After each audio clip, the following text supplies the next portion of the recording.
Hey, I'm Crispy, and this is another one of my music rants.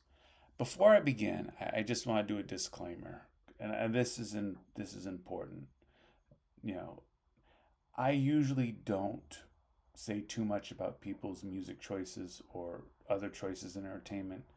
Whether it be movies, video games, TV shows, books, or whatever. I think in general it's just kind of silly and mean spirited, but I'm going to do it today just because I'm just gonna have some fun with this. And that's what this is. This is fun. And if you like the song that I'm about to trash, which is a fitting metaphor for the song as it happens, you know, I don't mean any harm by it, and rock on. If you like it, you like it. I don't have an issue with that.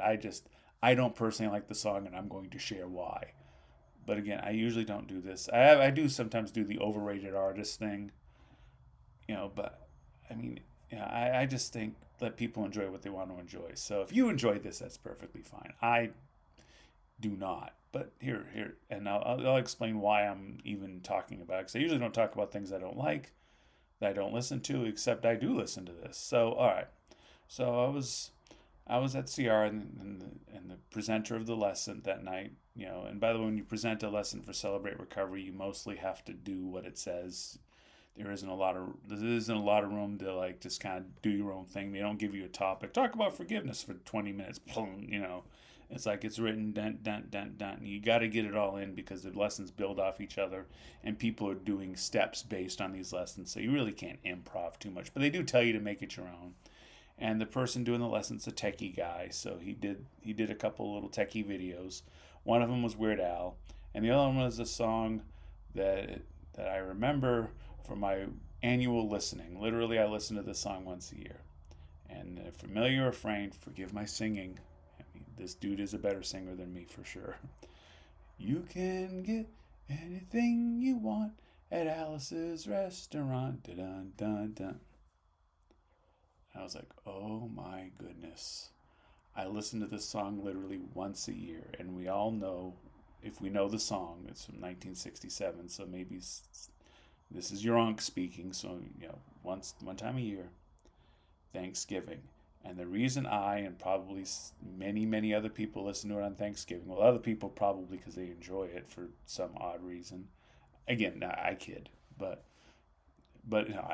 I listen to it because it's the only Thanksgiving song there is, and it's barely a Thanksgiving song of that. If it were a Christmas song, we would say, well, no, it's not really a Christmas song. It's just a song that happens to reference Christmas, and that's what this is. It's a song that references Thanksgiving, but there are no other songs that do that that I know of. I mean, you could go with a food-based song like "Scenes from an Italian Restaurant" by Billy Joel. I guess you could do "Eat It" by Weird Al if you have a funny bone, or whatever. You could do some Christmas songs on Thanksgiving, just pre-Christmas, but that's really defeats the point. Um, some Christian songs have thankfulness as a theme. You could do like "Give Thanks" by Don Moen and other worship leaders. You could do "Thankful Heart" by Petra. You could do like songs like "Thank You" by Led Zeppelin. You could do that. Just songs that have the word thanks in it. But um, "You're My Best Friend" because it says it's kind of like a thankful song. I get, I'm yeah, thank you for being a friend. There's one you could do. I mean, the pickings are slim, is what I'm trying to say.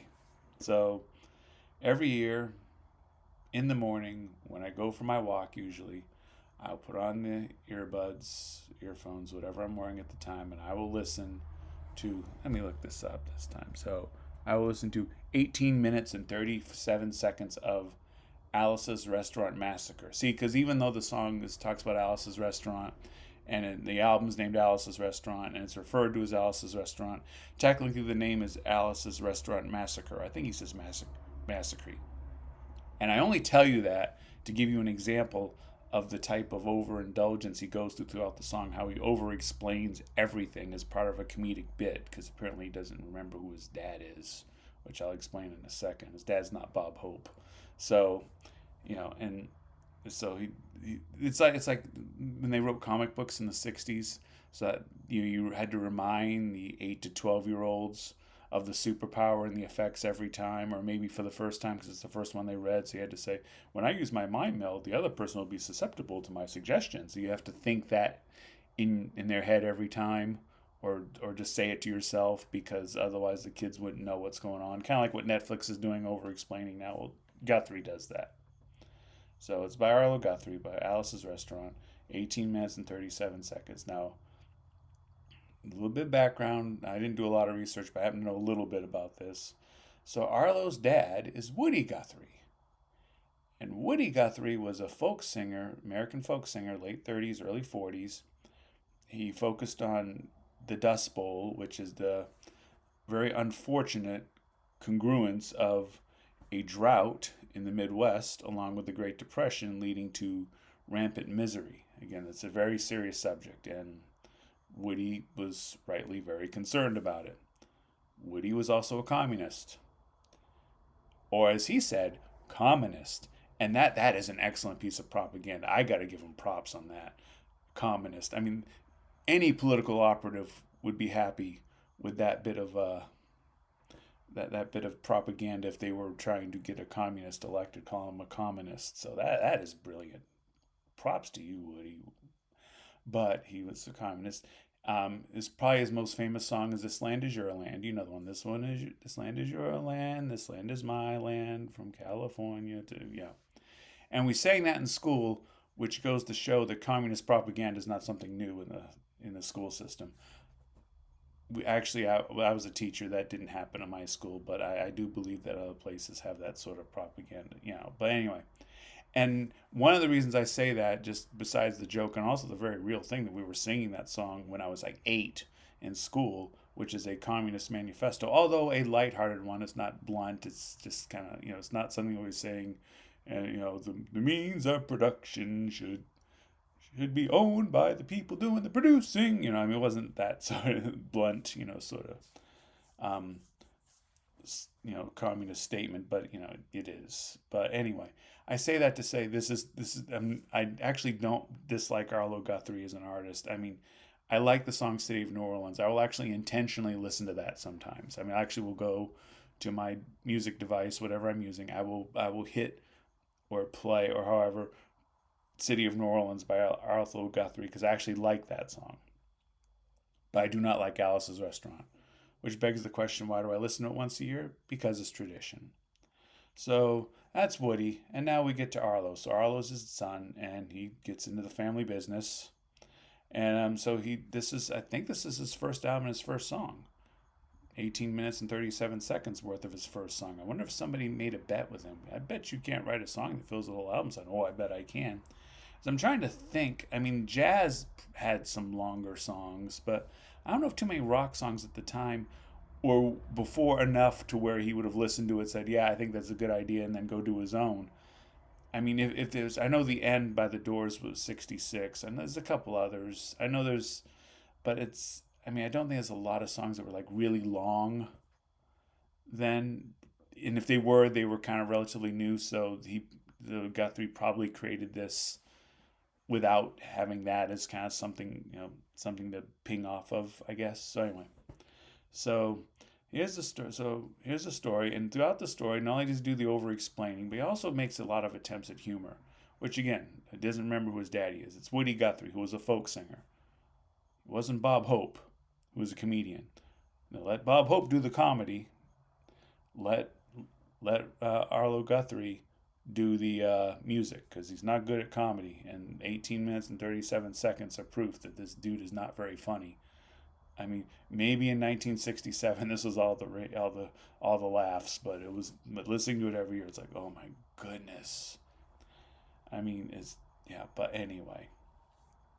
All right, so here's the song in a nutshell. I'm going to describe what the song's about, for those who don't know, or my view of it for those who do know. Okay, so we start off, he's eating at Alice's Restaurant. Alice is a friend. She owns a restaurant. She lives upstairs. It's an old converted church, which that doesn't mean anything, but I don't even know why I said it. I guess I kind of like the idea of converting a church into a restaurant upstairs. I just think that's kind of a neat place to live. I also know somebody who has a church on their property, kind of like a church type building, and that's pretty awesome too. But anyway, so they have a feast that can't be beat. She feeds them, and they decide they want to do something nice for her, and for whatever reason, she has accumulated a lot of garbage. So they load up all the garbage into their vehicles. I don't think he's the only one. I think there's others as well with him. His merry band of soon-to-be criminals, as it happens. Um, so and so they go, they take all this trash and they gotta dump it. And some of his stuff is mixed in, which becomes important in about, well, it should be 30 seconds, but it's actually probably 3 minutes later after he's done explaining. Anyway, so he takes it to the dump, but it's not open, so he just dumps it somewhere else. Unbeknownst to me, until I learned it later, but something I wouldn't have really thought of, and something, if the events of the story are true in any way, or if they're based on truth, the person who did this wouldn't have thought of, is that you actually can't do that. And he had some envelopes addressed to him in the trash, which leads the police to catch him. And he's kind of befuddled by uh, their zealousness in prosecuting his crime, and he actually ends up getting arrested. Alice has to bail him out. They get a great meal again, feast that can't be beat. Then he goes to court. There's glossy photos and like I said, just more of this. Yeah, he's not a comedian. But what ends up happening is he's fine. He has to pick up the garbage, and that's that. So end of story. Except then we go to the second part of the song, and yes, the two things do interconnect. So we talk about a few years later, he's being drafted for the Vietnam War. So he gets drafted. He doesn't want to go, and I'm not going to get into discussion of the morality of that because I think that's complicated. And I think there's several factors, but anyway, he gets drafted and he doesn't want to go. But he goes, he doesn't flee to Canada because then the song would be over quickly, which may have been. Then I went to Canada and forgot Alice's restaurant. No, so he doesn't go. He goes there, and he tries to act crazy. He goes, kill, kill, kill, kill. Maybe he heard the Doors song. It would have been really close because they're both 67. The end. Maybe he heard that. Kill, kill, kill, kill, kill. Anyway, so he does that, and the army's like, well, that's cool. But then they do the background check, and they find out that he was convicted of dumping his garbage, and that's what disqualifies him. And then there's also some things about he lets them know that that because I dumped garbage, I'm too immoral to fight in your war. But when I was willing to kill people, you were all right with it. Which, I mean, yeah, I agree with him. I don't disagree with the premise of the song. I disagree with the delivery method he used to give this 18 minutes and 37 seconds he could have probably done in 6 minutes. Is my problem with the song. And my biggest problem with the song is I'm dumb enough to listen to it every year thinking it somehow is going to be enjoyable. Actually, it's context, and music is context in general. So it kind of is enjoyable because even though the song is insufferable to me 364 days of the year, again, if you like it, if it means something to you, that's fine. I'm not, again, I usually don't do this. It's just because I have some funny thoughts on the song, so I thought I would share them. They're funny to me. Again, anybody who likes it, that's perfectly fine. I most certainly do not. So that's what I was thinking about as I was listening to the lessons. Oh my goodness, not this song. Again, and it's my own fault for listening to it. I could just not listen to Thanksgiving music. I could just listen to regular music. So I mean, I don't. But it's the only Thanksgiving song. I listen to it every year, and I dread it every year. I'm questioning my life decisions about 5 minutes into this. The first, like, oh yeah, this is the restaurant. I'm gonna have food. Yeah, everything. Yeah, whee. Then about 5 minutes, and I'm like, oh my goodness, will this thing ever end? But anyway, the dude made a pretty good career for himself. I mean, he wasn't probably as influential as his dad. I mean, he was very influential. Again, and I'm not making really. I mean, I did make a couple minor comments on him. I don't agree with the communist idea, but fine. I'm not. I mean, that's he has a platform. He gave his they advocate the things they want to advocate for, and that's the privilege they have as musicians is to do that. And people can either choose to accept or reject it. And a lot of people accepted Woody's music, and Arlo was successful. And he had City of New Orleans at least as one hit. Alice's Restaurant's well remembered. I'm still gets streamed all the time today, and so he had a pretty good career for himself as well. So But that song to me is insufferable. Anyway, and if you like it, awesome. That's what I got. Have a great day, everybody.